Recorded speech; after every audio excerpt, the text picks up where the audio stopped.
12 अंतर्मन जोड़ने वाला लिंक। दौलतमंद बनने की ओर 11वां कदम। अंतर्मन चेतना का वह क्षेत्र है जिसमें तार्किक या फिर बाह्य मन तक पांचों इंद्रियों में से किसी भी इंद्रिय द्वारा पहुंचने वाले विचार का हर संवेग वर्गीकृत और रिकॉर्ड होता है, तथा जहां से विचार उसी तरह दोबारा निकाले जा सकते हैं जिस तरह पत्रों को फिलिंग कैबिनेट में से निकाला जा सकता है। यह छवियों या विचारों को ग्रहण करता है और उन्हें फाइल करता है, चाहे उनकी प्रकृति कैसी भी हो। आप अपने अंतर्मन में किसी भी ऐसी योजना, विचार या लक्ष्य को स्वैच्छिक रूप से डाल सकते हैं जिसे आप इसके भौतिक या आर्थिक रूप में रूपांतरित करना चाहते हों। अवचेतन मन सबसे पहले उन प्रबल इच्छाओं के अनुसार कार्य करता है जब उनमें विश्वास जैसी भावनाओं का समावेश आए। इच्छा शक्ति वाले अध्याय में दिए गए निर्देशों के संबंध में इस पर विचार करें, जहां पर 6 कदम दिए गए हैं, और योजनाएं बनाने और उन पर कार्य करने के अध्याय में दिए गए निर्देशों पर गौर करें और आप यहां पर दिए जा रहे विचार के महत्व को समझ जाएंगे। अंतर्मन दिन रातों दिन काम करता है। इंसान उस तरीके को नहीं जानता जिससे अवचेतन मन असीम शक्ति की शक्तियों से ऐसी शक्ति खींच लेता है जिसके द्वारा यह स्वैच्छिक रूप से किसी की इच्छाओं को उनके भौतिक रूप में बदल देता है, और यह हमेशा इस लक्ष्य को हासिल करने के सबसे व्यवहारिक तथा सबसे सीधे माध्यम का प्रयोग करता है। आप अपने अंतर्मन को पूरी तरह से नियंत्रित नहीं कर सकते, परंतु आप इसे अपनी इच्छानुसार कोई भी योजना, इच्छा या लक्ष्य दे सकते हैं जिसे आप मूर्त रूप में रूपांतरित देखना चाहते हैं। आत्म सुझाव वाले अध्याय में दिए गए निर्देशों को एक बार फिर पढ़ें कि किस तरह अंतर्मन का प्रयोग किया जाता है। इस विश्वास को सही साबित करने पर्याप्त प्रमाण है कि अंतर्मन इंसान के तार्किक मन और असीम शक्ति के बीच जोड़ने वाला लिंक है। यह वह माध्यम है जिसके द्वारा इंसान असीम शक्ति की शक्तियों का इच्छानुसार सहयोग हासिल कर सकता है। अकेले इसी में वह रहस्यमय प्रक्रिया है जिसके द्वारा मानसिक आवेग संशोधित होते हैं और अपने आध्यात्मिक रूप में बदल जाते हैं। यही एकमात्र माध्यम है जिसके द्वारा प्रार्थना उस स्रोत में बदल जाती है जो प्रार्थना का उत्तर देने में सक्षम होता है। अंतर्मन के साथ रचनात्मक प्रयास की जुड़ी संभावनाएं अत्यधिक और अतिसूक्ष्म है, जिन पर विचार करना संभव नहीं लगता। यह हमें श्रद्धा में विस्मय से अभिभूत कर देती है। मैं अंतर्मन के बारे में चर्चा करते समय हीनता और बौनेपन के भाव से भर जाता हूं, तथा शायद इसके पीछे यह तथ्य है कि विषय पर इंसान का ज्ञान दुर्भाग्य से बहुत ही कम है। जब आप इस बात को सच के रूप में स्वीकार कर लेते हैं कि अंतर्मन का अस्तित्व है और आप उस माध्यम के रूप में इसकी संभावनाओं को समझ लेते हैं जिसके द्वारा आपकी इच्छाओं को उनके भौतिक रूप में रूपांतरित किया जा सकता है, तो आप इच्छा शक्ति वाले अध्याय में दिए गए निर्देशों के पूरे महत्व को समझ जाएंगे। आप यह भी समझ जाएंगे कि आपको बार बार यह चेतावनी क्यों दी जा रही थी कि आप अपनी इच्छाओं को स्पष्ट रखें या उसे लिख लें। आप यह भी समझ जाएंगे कि इन निर्देशों पर अमल करते समय लगन क्यों आवश्यक है। 13 सिद्धांत वे प्रेरणाएं हैं जिनसे आप अपने अंतर्मन तक पहुंचने और उसे प्रभावित करने की योग्यता हासिल कर सकते हैं। अगर आप पहले प्रयास में ऐसा नहीं कर पाते तो हताश या निराश न हो। याद रखें कि अंतर्मन केवल आदत के द्वारा स्वैच्छिक रूप से निर्देशित किया जा सकता है, और इसके लिए विश्वास वाले अध्याय में दिए गए निर्देशों का पालन करना होगा। आपको अभी विश्वास में त्रिपुण होने का समय नहीं मिला होगा। धैर्य और लगन रखें। विश्वास और आत्म सुझाव वाले अध्यायों के कई वक्तव्य यहाँ पर आपके अंतर्मन के लाभ के लिए दोहराए जाएंगे। याद रखें, आपका अंतर्मन अपने आप कार्य करता है, चाहे आप इसे प्रभावित करने का प्रयास करें या न करें। इससे स्वाभाविक रूप से आपको यह पता चल जाता है कि डर और गरीबी के विचार तथा सभी नकारात्मक विचार आपके अंतर्मन के लिए प्रेरणा का कार्य करते हैं, जब तक कि आप इन आवेगों पर विजय न पा ले और अंतर्मन को बेहतर भोजन न दे, जिससे इसे पोषण मिल सके। अंतर्मन खाली नहीं बैठेगा। अगर आप इच्छाओं को अपने अंतर्मन में बोन में असफल रहते हैं, तो यह उन विचारों के अनुसार कार्य करेगा जो इस तक आपकी लापरवाही के परिणामस्वरूप पहुंचते हैं। हमने पहले ही स्पष्ट कर दिया है कि नकारात्मक और सकारात्मक दोनों ही तरह के विचार लगातार अंतर्मन तक पहुंच रहे हैं, जो उन 4 स्रोतों में पहुंच रहे हैं जिनका जिक्र हमने सेक्स रूपांतरण वाले अध्याय में किया है। अभी के लिए इतना ही पर्याप्त है कि आप यह याद रखें कि आप हर दिन इस तरह जी रहे हैं कि आपको यह पता ही नहीं है कि आपके अंतर्मन तक किस तरह के विचार पहुंच रहे हैं। इनमें से कुछ विचार नकारात्मक हैं तो कुछ सकारात्मक हैं। आप जब नकारात्मक विचारों के प्रवाह को रोकने की कोशिश करने में संलग्न है ताकि आप इच्छा के सकारात्मक संवेग की मध्य से अपने अंतर्मन को प्रभावित कर सके। जब आप ऐसा कर लेते हैं तो आपके पास वह कुंजी होगी जो आपके अंतर्मन का द्वार खोल देगी। यही नहीं, आप उस द्वार को पूरी तरह नियंत्रित कर सकेंगे ताकि कोई अवांछित विचार आपके अंतर्मन को प्रभावित न कर सके। इंसान जो कुछ भी बनाता है वह विचार के रूप में शुरू होता है। इंसान कोई भी ऐसी चीज नहीं बना सकता जिसके बारे में उसने अपने विचार में कल्पना न की हो। कल्पनाशीलता की मद के द्वारा विचार योजनाओं के रूप में इकट्ठे होते हैं। नियंत्रण में रहने पर कल्पनाशीलता का प्रयोग योजनाएं या लक्ष्य बनाने के लिए भी किया जा सकता है, जो किसी को अपने चुने हुए व्यवसाय या काम में सफलता दिलाती है। सभी विचार जिनका उद्देश्य भौतिक रूप में रूपांतरण हो और जिन्हें स्वैच्छिक रूप से अंतर्मन में बोया जाए, कल्पनाशीलता के माध्यम से गुजरने चाहिए और उनमें विश्वास का मिश्रण होना चाहिए। योजना या उद्देश्य में विश्वास मिश्रण जो अंतर्मन के समक्षम प्रस्तुत की गई हो, केवल कल्पनाशीलता के द्वारा किया जा सकता है। इन वक्तव्यों से आपने समझ लिया होगा कि अंतर्मन के स्वैच्छिक प्रयोग के लिए सभी सिद्धांतों के संयोजन तथा प्रयोग की आवश्यकता होती है। 19वीं और 20वीं सदी के एक प्रसिद्ध कवि और पत्रकार एला व्हीलर इलेक्स ने अंतर्मन की शक्ति के बारे में लिखा है। तुम्हें नहीं पता एक विचार में क्या कुछ कर सकता है। तुमसे घृणा भी करा सकता है और मोहब्बत भी दिल सकता है। विचार वह तत्व है जिसमें हवादार पंख है और वे बड़े गति से चलते हैं। वे ब्रह्मांड के नियम को पूर्णतया अनुसरण करते हैं। यह अपनी तरह का इकलौता तत्व है। वह सब आपकी जिंदगी में वापस आता है जो भी आपके मन से गुजरता है। श्रीमती विल्कॉक्स को यह बात अच्छी तरह से पता थी, जो विचार व्यक्ति मन से होकर गुजरता है, अगर वह अंतर्मन में ठहर जाता है तो वह एक चुंबक की भांति काम करने लगता है और वे विचार भौतिक रूप में जरूर रूपांतरित होंगे। विचार वे तत्व हैं जिनकी ऊर्जा को हम भौतिक रूप में रूपांतरित कर सकते हैं। मन के तार्किक हिस्से में मौजूद विचारों की तुलना में अंतर्मन उन विचार संवेगों से अधिक प्रभावित होता है और उन्हें अधिक अच्छी तरह ग्रहण करता है जिनमें भावना या भाव मिश्रित होते हैं।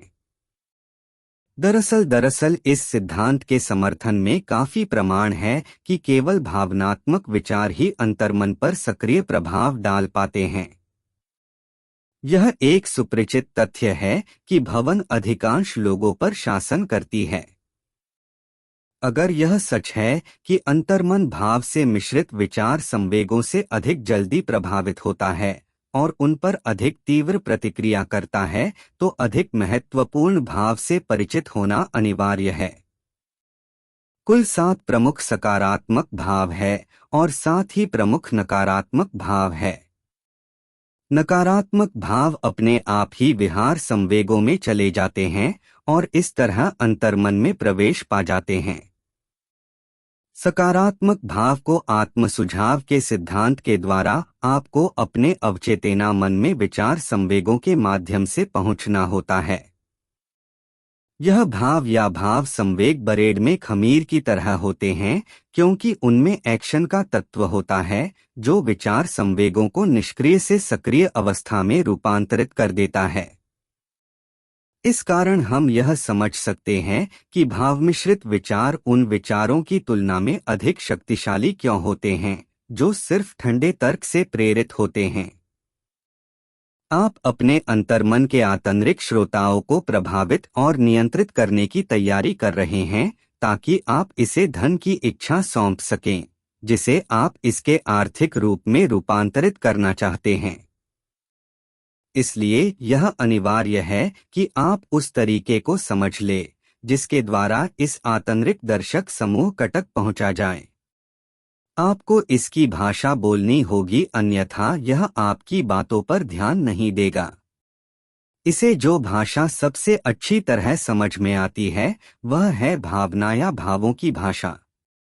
इसलिए आइए हम यहाँ 7 प्रमुख सकारात्मक भावों और 7 प्रमुख नकारात्मक भावों का वर्णन करें ताकि अपने अंतर्मन को निर्देश देते समय आप सकारात्मक भावों का अधिक प्रयोग करें और नकारात्मक भाव से बचें।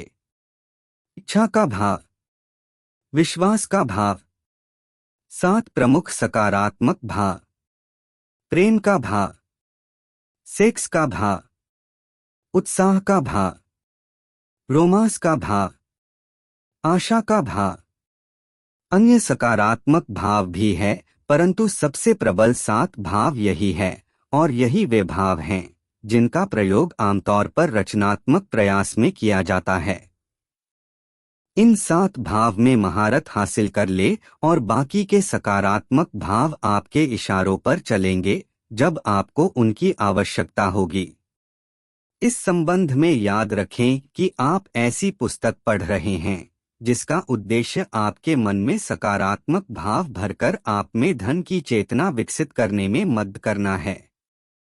डर का भाव, ईर्ष्या का भाव, घृणा का भाव, प्रतिशोध का भाव, अंधविश्वास का भाव, क्रोध का भाव। 7 प्रमुख नकारात्मक भाव। सकारात्मक और नकारात्मक भाव मस्तिष्क में यह समय में एक साथ नहीं रह सकते। या तो एक अधिक प्रबल होगा या फिर दूसरा। यह आपकी जिम्मेदारी है कि आप यह सुनिश्चित कर लें कि सकारात्मक भाव आपके मन को प्रबलता से प्रभावित करे। यह आदत का नियम आपकी सहायता करेगा। सकारात्मक भावों को अमल में लाने और उनका प्रयोग करने की आदत डाल ले। अंततः वे आपके मन को पूरी तरह से भर देंगे और नकारात्मक भाव को इसमें प्रवेश ही नहीं करने देंगे। केवल इन निर्देशों को पूरी तरह पालन करने से ही और लौटर करने से ही आप अपने अंतर्मन पर नियंत्रण पा सकते हैं। आपका अंतर्मन में एक भी नकारात्मक भाव मौजूद हो तो यह अंतर्मन से रचनात्मक सहायता पाने के सभी अवसरों को नष्ट करने के लिए पर्याप्त है। अगर आप अवलोकन करने वाले व्यक्ति हैं तो आपने देखा होगा कि अधिकांश लोग केवल तभी प्रार्थना का सहारा लेते हैं जब बाकी हर चीज असफल हो जाती है, या फिर वे अर्थहीन शब्दों के कर्मकांड के द्वारा प्रार्थना करते हैं। और चूंकि यह एक तथ्य है कि अधिकांश लोग केवल तभी प्रार्थना करते हैं जब उन्हें बाकी सभी तरफ से असफलता मिलती है, तो प्रार्थना करते समय उनके मन डर और शंका से भरे होते हैं, जिन भाव के अनुसार अंतर्मन कार्य करता है तथा इन्हें असीम शक्ति तक प्रेषित कर देता है। इसी तरह यही वह भाव है जो असीम शक्ति को प्राप्त होता है और वह इस पर काम करती है। अगर आप किसी चीज के लिए प्रार्थना करते हैं, परंतु प्रार्थना करते समय आपके मन में यह डर होता है कि आपको यह नहीं मिलेगी या फिर असीम शक्ति आपकी प्रार्थना पर काम नहीं करेगी, तो आपकी प्रार्थना सचमुच व्यर्थ जाएगी। कई बार प्रार्थना का परिणाम यह होता है कि आपने जिस वस्तु के लिए प्रार्थना की थी वह आपको मिल जाती है। अगर आपको ऐसा अनुभव है तो याद करें कि प्रार्थना करते समय आपकी वास्तविक मनःस्थिति कैसी थी और आपको यह विश्वास हो जाएगा कि यहाँ पर जो सिद्धांत बताया जा रहा है वह सिद्धांत से बढ़कर है। वह वक्त आएगा जब स्कूल और एजुकेशनल इंस्टीट्यूट में विज्ञान की प्रार्थना पढ़ी जाएगी। उस प्रार्थना को विज्ञान ही कहा जाएगा। यह सार्वभौमिक माइंड तब तक नहीं प्राप्त होगा जब तक लोग डरे हुए रहेंगे। यह तब प्राप्त होगा जब अज्ञान, अंधविश्वास और गलत शिक्षा समाप्त हो जाएगी और हमारे बच्चे असीम ऊर्जा के ज्ञान को प्राप्त करने लगेंगे। उनमें से कुछ भाग्यशाली अभी भी ये शिक्षा प्राप्त करने लगे हैं। लगभग 2 सदी पूर्व यह समझा जाता था कि प्रकाश ईश्वर के कोप का परिणाम है और लोग प्रकाश से भयभीत रहा करते थे। अब विश्वास की शक्ति को नमस्कार, जिसकी वजह से हमने प्रकाश के इस भ्रम को तोड़ दिया और अब विद्युत बल्ब हर घर की जरूरत बन गया है। अब हमें अगर हाल ही की कुछ खोजें न हुई होती तो यह माना जाता था कि ग्रहों के मध्य जो जगह वह बिल्कुल खाली है और वहां पर कुछ भी नहीं है, शून्य है, रिक्त है। अब एक बार फिर से विश्वास की शक्ति को प्रणाम, पता लग गया है कि ग्रहों के मध्य जो स्थान है वह बिल्कुल रिक्त या शून्य नहीं है, बल्कि वहां पर वाइब्रेशन, कंपन ऊर्जा, विचार वाइब्रेशन भरा पड़ा है, जिसकी वजह से एक इंसान का दिमाग दूसरे इंसान के दिमाग से कनेक्ट कर लेता है। अब प्रश्न यह आता है कि तो फिर ऐसी कौन सी वजह है जिससे यह ऊर्जा हर मनुष्य के मन को असीम शक्ति या फिर असीम ऊर्जा से संपर्क नहीं कराती? मनुष्य के तार्किक मन और असीम शक्ति के मध्य ऐसा कोई भी टोलगेट नहीं है जो दोनों को आपस में संपर्क करने से रोक सके। बस आपके पास धैर्य, विश्वास, दृढ़ता और एक मजबूत चाहत होनी चाहिए जो असीम शक्ति से संपर्क स्थापित कर सके। सिर्फ हाथ जोड़कर प्रार्थना करने से कोई फायदा नहीं होने वाला। असीम शक्ति का कोई प्रतिनिधि नहीं है जो प्रार्थना की वजह से आपको उससे संपर्क स्थापित करने में मदद करेगा। या तो आप खुद सीधे संपर्क करें या फिर न स्थापित करें। आप प्रार्थना की ढेर सारी किताबें खरीद कर ला सकते हैं और उन्हें कयामत तक पढ़ सकते हैं, पर कोई फायदा न निकलने वाला।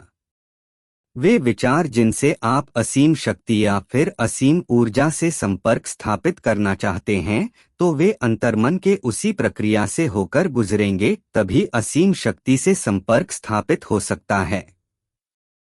असीम शक्ति से संपर्क स्थापित करने का बिल्कुल वही प्रक्रिया है जिस सिद्धांत पर रेडियो, टीवी या फिर मोबाइल काम करते हैं।